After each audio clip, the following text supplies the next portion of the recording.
পঞ্চায়ত নিৰ্বাচনৰ ৰং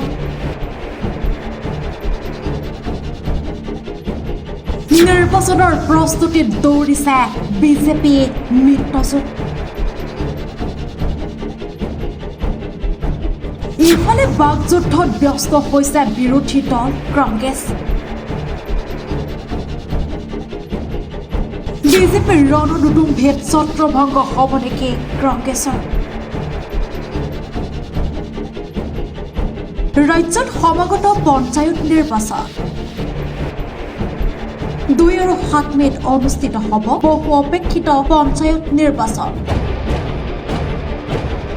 পিছে কিদৰে সাজু হৈছে প্ৰতিটো ৰাজনৈতিক দল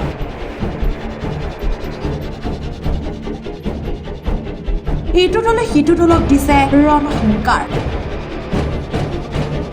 বিজেপিৰ মন্ত্ৰী ৰঞ্জিত দাসে পঞ্চায়ত নিৰ্বাচনৰ সন্দৰ্ভত মন্তব্য কৰিলে যে বিজেপিয়ে যি সুবিধা দিলে কংগ্ৰেছৰ তেনে কোনো সুবিধা কৰি দিয়া নাই ৰাইজক জনতা পাৰ্টিৰ যিটো পৰিকল্পনা যি মাইক্ৰ' মেনেজমেণ্টকে আদি কৰি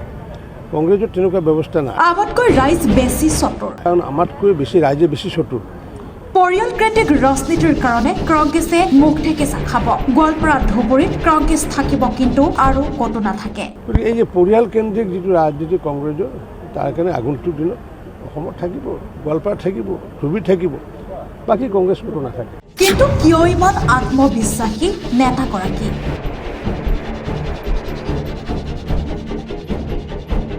জানিব পৰা মতে ইতিমধ্যে বিজেপিয়ে অগপৰ সৈতে মিলি ৰাজ্যৰ পঞ্চায়ত নিৰ্বাচনত জয়লাভৰ চেষ্টা অব্যাহত ৰাখিছে সকলোৱে মিলি উঠি পৰি লাগিছে নিৰ্বাচনী কামত ইফালে মিত্ৰতা হোৱাক লৈ এতিয়াও চূড়ান্ত সিদ্ধান্ত ল'ব পৰা নাই বিৰোধী দল কংগ্ৰেছে নিজৰ মাজতেই যেন ব্যস্ত হৈ আছে গৃহযুদ্ধৰ বিষয়টো হ'ল পঞ্চায়ত নিৰ্বাচন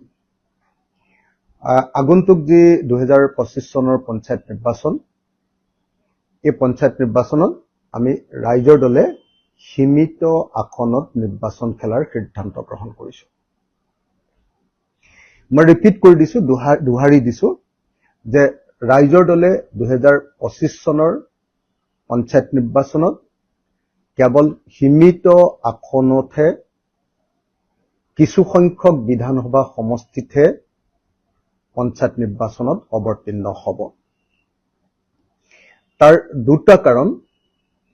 প্ৰথম কাৰণটো হ'ল যে এতিয়ালৈকে আমাৰ বিৰোধী দলবিলাকৰ পঞ্চায়ত নিৰ্বাচনক লৈ ইউনাইটেডলি ইলেকশ্যন খেলাৰ সিদ্ধান্ত হোৱা নাই জানিব পৰা মতে বিৰোধীয়ে অকলে পঞ্চায়ত নিৰ্বাচনত অৱতীৰ্ণ হ'ব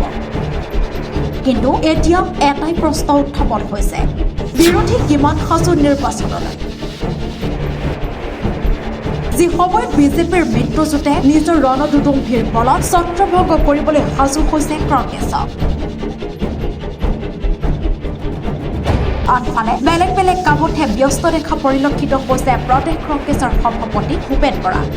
উল্লেখযোগ্য যে এইখিনিতে এটা প্ৰশ্ন আহিছে যদি পঞ্চায়ত নিৰ্বাচনত বিৰোধী দল কংগ্ৰেছে কোনো ধৰণৰ প্ৰভাৱ পেলাব নোৱাৰে তেন্তে আগন্তুক বিধানসভা নিৰ্বাচন যে সম্পূৰ্ণ একপক্ষীয় হ'ব সেয়া কিন্তু প্ৰায় নিশ্চিত হৈ পৰিছে এতিয়া পৰৱৰ্তী সময়তহে লক্ষণীয় হ'ব কি ৰূপ লয় এইবাৰৰ পঞ্চায়ত নিৰ্বাচনে news desk report PB Sangbad